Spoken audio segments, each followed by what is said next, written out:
Hey guys, welcome back to my channel. Today I am going to be going through all the episodes of Tales of the Jedi and just giving a little brief description of them, telling you guys my thoughts on each episode, and then also ranking them. I talked about doing this in my video where I reacted to the Tales of the Empire trailer, so I'm going to be doing this for Tales of the Jedi, and then once Tales of the Empire drops, I'll do another video doing that. This is also my first time using my new little microphone. Hello. I'm hoping it works because the last few videos I've recorded, the audio has been super weird, so I'm trying to figure that out. So bear with me for the next few videos as I try to get my audio a little bit more figured out. But anyway, let's get started with the episodes of Tales of the Jedi. So there were 6 episodes of them, and I'm going to go through each of them in order, and at the end of the video, I will give my ranking. So I'm also looking to the side because I have my computer with all my notes, so that's what's going on here. So the very first episode is called Life and Death, and this episode shows us where Ahsoka actually came from. So we don't know a ton about Ahsoka's backstory before she joined the Jedi Order. So this episode is kind of the first little glimpse that we get into her story and meeting her family and where she comes from. The episode begins with her being born, and then it flashes to a year later where her mother takes her out on a hunting trip, and I guess this is a custom in their species that the women take, I don't know if it's necessarily baby girls or just babies in general, out hunting. When Ahsoka and her mother are out, they do kill a deer, and her mother teaches her that they should not fear death. And then right after this happens, a kind of like giant saber-tooth looking creature attacks them, and her mother shows absolutely no fear of this creature, which are just a lot of traits we see from Ahsoka when she is in the Jedi Order and she is training as a Padawan. She very clearly is very brave. Obviously, there are times in the, especially the Clone Wars seasons, that she is scared of certain things, but she definitely is a very strong, brave woman, and it's interesting to see where she came from and learn where she developed all of these traits. One thing in this episode that kind of confused me a little bit, and I might be wrong because it's been a while since I've watched all of the episodes of the Clone Wars, and there's a lot of episodes of the Clone Wars, but in this episode, Ahsoka does bond with this saber-tooth creature because it does basically steal her from her mother, and then the rest of the village goes after this animal. But Ahsoka kind of bonds with this animal, and it ends up taking her back to her family completely unharmed. Correct me if I'm wrong, but I don't actually remember in the Clone Wars seeing Ahsoka actually bond with any sort of animal. I know we see this in Rebels. We see Ezra bonding with animals a lot. He bonds with the Loth wolves and the Loth cats and the Purgles, but I don't ever remember seeing Ahsoka bond with animals. Again, I could be wrong because there's a lot of episodes of the Clone Wars. I may be forgetting one or two, but either way, I just thought it was very interesting. I liked it. Overall, this is probably the most boring episode. Not because it was bad or anything, it was very interesting and it was cool to see a lot of Ahsoka's past and all that stuff, but just in comparison to the other episodes, I do think this one is the weakest and the most boring. Episode 2 is called Justice, and this episode actually stars a young Qui-Gon Jinn and his master, who we know to be Count Dooku, but it is Dooku when he is still a part of the Jedi Order. So the two of them go to this very, very impoverished planet because the senator who is the senator of this planet, his son has been kidnapped by the citizens because they're mad because the senator very clearly doesn't care about them. He's left them hungry, left them basically to die. So they kidnap his son, and Qui-Gon and Dooku go to find him. First of all, I would like to say that I absolutely loved the animation that they did for young Qui-Gon. It actually looked exactly like him. I knew who it was instantly, that it was young Qui-Gon Jinn, because the animation they did was so good. And also, fun fact, Liam Neeson's son actually provided the voice for young Qui-Gon, so I thought that was very interesting. So in the episode, they do end up finding the son that was kidnapped, but right as they find him, the senator and his army show up, and they have kind of a little bit of a battle because Dooku is standing with the residents of this planet and against the senator, saying like that he's failed them. And we do see the darkness inside of him. Correct me if I'm wrong, but I do believe this is the first time we ever see Dooku as a Jedi, because the Clone Wars obviously start once the Clone Wars have started, so he's already part of the Sith, and he is Palpatine's apprentice in the Clone Wars. So I think this is the first time we are seeing Dooku as a Jedi. I don't know if there's maybe books or anything before he became a Sith Lord. I think in terms of movies and TV shows, I think this is the first time we've ever seen Dooku as a Jedi, and I thought that was very cool. But like I said, he already very clearly has darkness in his heart, because he very much almost kills the senator. He uses the Force to choke him, and it's actually Qui-Gon who steps in and makes him stop, which just shows that Qui-Gon is such a great Jedi, and he stands with what the Jedi stand for and believe in. And even him, as a young Padawan, is standing up against his master because he doesn't think what he is doing is right. So I really liked this episode. I liked seeing this side of Dooku before, when he was still a Jedi, and seeing that he wasn't always like a perfect Jedi, that he, like I said, always still had this darkness in his heart. It also really showed the bond that he had with Qui-Gon, and it makes what happens in a later episode more meaningful, because we know that part of the reason Dooku does go to the dark side is because Qui-Gon dies. So it's very interesting to see the relationship these two have and just how close they are. So I really liked this episode. I thought it was really great. And now we're going to move on to episode 3, which also stars Dooku and Mace Windu. So episode 3 is called Choices. And in this episode, Mace Windu and Master Dooku go to a planet to retrieve the body of Master Jedi Katri. So she went to a planet, I forget the name, to protect a senator, and she was murdered while she was there protecting this senator. Mace Windu is strictly under the orders of the Jedi, that they are there to get the body and bring the body of Katri back to Coruscant. But Dooku is completely thinking something is wrong with this. He doesn't believe what is being told, and he wants to investigate further. And it's Mace Windu who's saying, like, there's no need to. We have orders. We are to get her body and bring it back. But it's Dooku who really pushes to figure out the truth. He doesn't believe it was just an accident that Katri was killed. So there's one interesting moment in this episode that I really noticed when they discover that there was this plot to kill Master Jedi Katri. One of the guards who was part of the plot, he says to Dooku, when Dooku kind of like is asking him, like, why did you do this? The Jedi are all about peace. The guard says they believe that the Jedi are just as corrupt as these senators. All they are there to do is be helpful to the rich. So when he says this, and it's this kind of like revelation to Dooku as to why they did this, the frame is on Dooku, and you just hear like this gong ringing, as if it's kind of like bells going off in his head, like realizing more and more that he doesn't believe in what the Jedi is actually teaching and what they actually stand for. And I thought that was very, very interesting. So Dooku's mind is slowly changing about what the Jedi stand for, and Mace Windu tries to convince him that it's not. This is the way it is. They're there to help people. They're the peacekeepers. But then obviously Dooku is very mad when they return with Master Katri's body, and Mace Windu is put on the council over him because Mace Windu did what he was supposed to do. They went to get the body and they came home, and Dooku went against the orders, even though he discovered this murder plot against Master Katri. He did not listen to his orders. So he's very obviously mad that he was not put on the council over Mace Windu. Just more delving into Dooku's history as a Jedi and his reasoning why he turned to the Sith.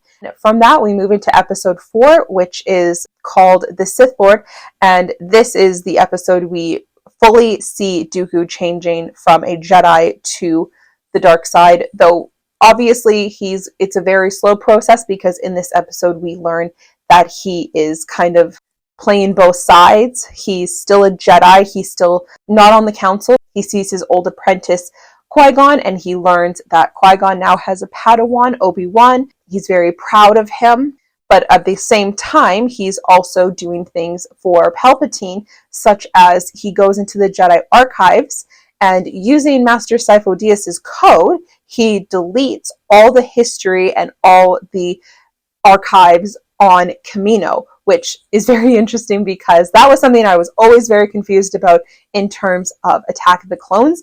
I was always wondering, like, what happened to the archives on Kamino? Like, why is there nothing there?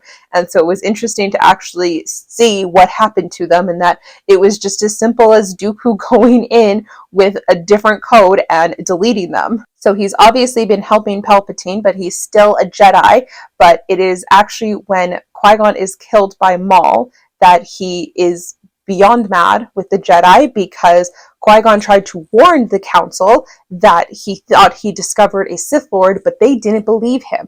And in doing so, Maul killed him, even though he also partially blames Palpatine, because obviously Maul was Palpatine's apprentice.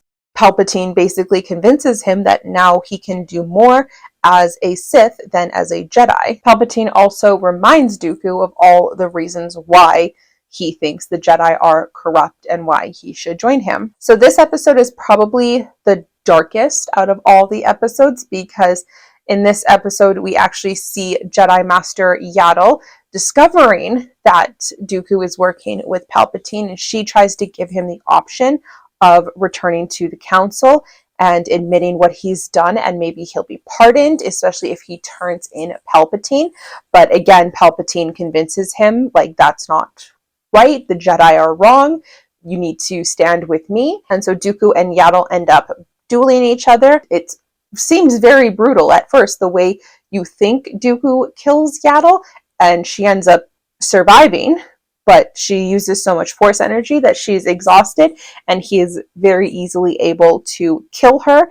And I believe it's at this point that it really solidifies that he is now a full-fledged Sith Lord alongside Palpatine. But what I really liked about these 3 episodes of Tales of the Jedi in particular is, again, we just got no history about Dooku prior to him becoming a Sith Lord.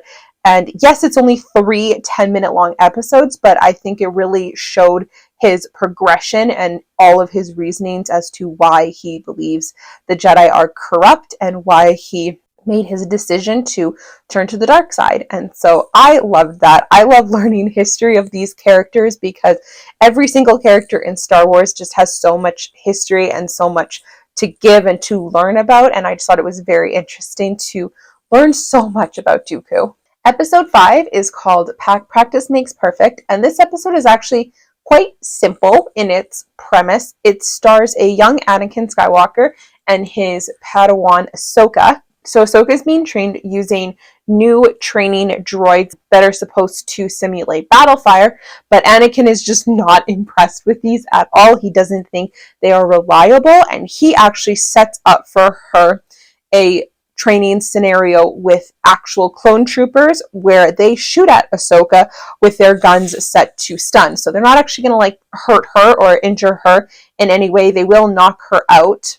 But he believes it's better than using droids, because droids can be predictable, where with clones, you don't know where it's going to come from, and you have to sense and you have to predict where it's going to come from. So the clones continue to knock Ahsoka out with their blaster fire, and every time she gets back up, Anakin just pushes her again and again and again, just keep on going. And she eventually gets mad, saying things like, why are we doing this? This is too hard. And he was like, yeah, well, being in battle is going to be hard. It's not going to be predictable. It's not going to be easy. And little droids just shooting at you, like, you don't know where things are going to be coming from, and you have to be prepared. At the very beginning, we see Anakin is the one pushing Ahsoka to keep on going, but eventually we see as Ahsoka gets older, she continues with this type of training, and eventually she's the one telling the clones, let's do this again, I can do better. They say, it took us 5 minutes to knock you out that time, and she's like, I can do better, let's go again. And this episode ends,